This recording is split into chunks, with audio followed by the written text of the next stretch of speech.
We're still doing accounting. You haven't left. We're going to be doing a lot of accounting.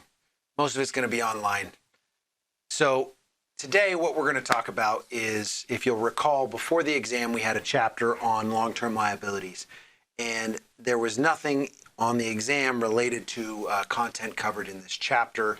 And we also had that gap day that coincidentally enough we didn't have class anyway.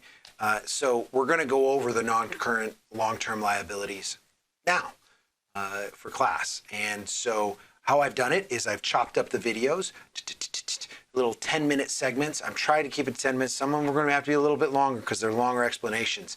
And we're going to go through all the aspects of this chapter, questions, problems, other things. For liabilities, there's basically two types, kind of like there were assets. You know how there were current assets and long-term assets, and current assets were any asset that you could turn into cash in about a year's time. So inventory, these, cash, tradable securities, those things were short-term, current assets. And then long-term were anything that was could be turned into cash that would take longer than a year.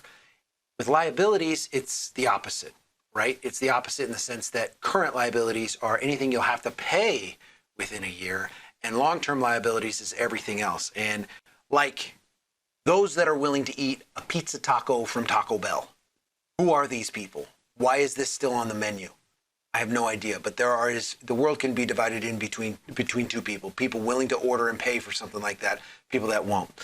Likewise, we can divide our liabilities by current and long-term liabilities. So the long-term liabilities we're going to talk about, bonds, notes, bills, is kind of all one category. These are securities. They just have different durations, and we've given them different names. We kind of use them interchangeably, like bonds and notes. These are all debt securities, and it depends on the time. Bonds are anything longer than 10 years. Notes are anything in between 2 and 10. And then bills are anything that has a maturity of less than 2 years. And these are contracts to make payments of certain types, fixed payments over time. Leases is similar to renting an asset. But the thing is that some companies actually rent an asset until the asset is not needed anymore. So it's actually useless. So nobody else would want to buy it. They've used it up completely. And so a lease could end up being something that is a way to get around actually buying an asset and put it on your books. And so we always do substance over form in accounting, and the substance of the transaction sometimes might be a loan and an asset that might need to be recorded. So we'll go over leases and lease accounting after that. Pension liabilities, we'll talk about that briefly. And then one thing we will not cover is deferred tax liabilities. That's covered in the tax chapter. So what you'll need for this section of videos that we chop up is you'll need to watch the video on bond calculations. Absolutely, you need to know those cold. Video on how to use your calculator. We use the calculator to make the bond calculations a lot easier for you to do, so you don't have to write everything out.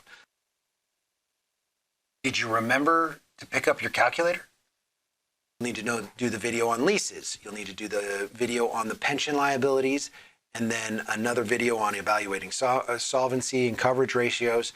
Then we'll go through the examples that are provided in the book, and then we'll also do a review at the end of the chapter questions and how to answer them, why the answers are what they are, and that type of thing. And this is kind of the structure we'll have for these videos.